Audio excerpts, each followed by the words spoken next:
الفكر يا إنسان لو أطلقته متأملا في قدرة الرحمن لخضعت إجلالا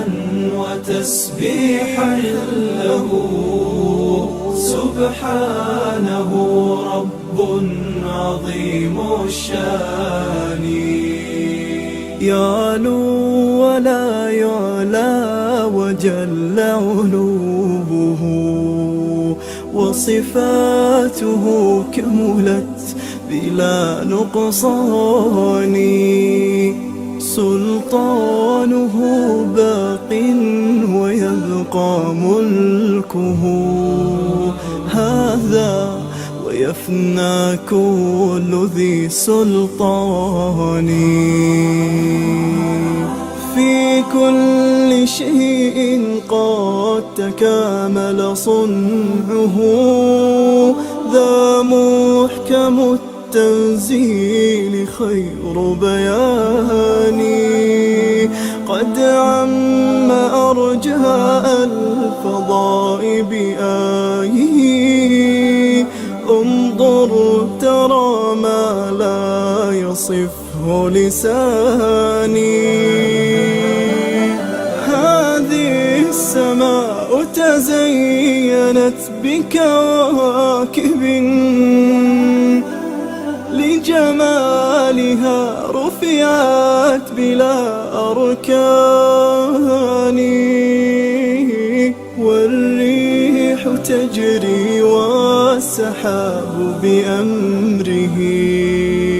يحيي بها ما مات من بلدان هذا ومن آياته تلك التي حملت بلا رجل ولا بهتان والكل جند للإله ما ترى جندا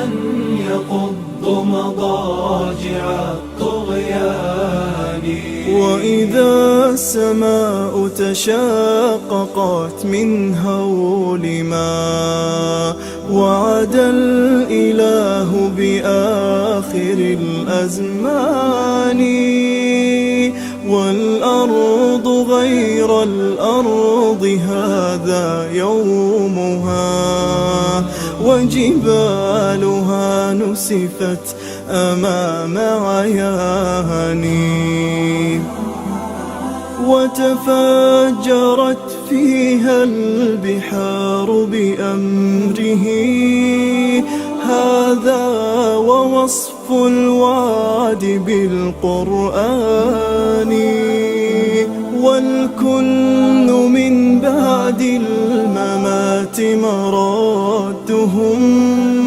نحو الإله الواحد الديان في ذلك اليوم العظيم نفوسنا حشرت وها قد خاب ذو النكران من بعد مبعثهم حساب عادل يا سعد من ثقلوا على الميزان يا سعدهم وجنان ربي فتحت يتقلبون بأنعم الرحمن قد أفلح الماضون في ركب المدامى وتحرروا من قبضة الشيطان يتفكرون بآي خالقنا التي نطقت وتدعونا إلى الإيمان.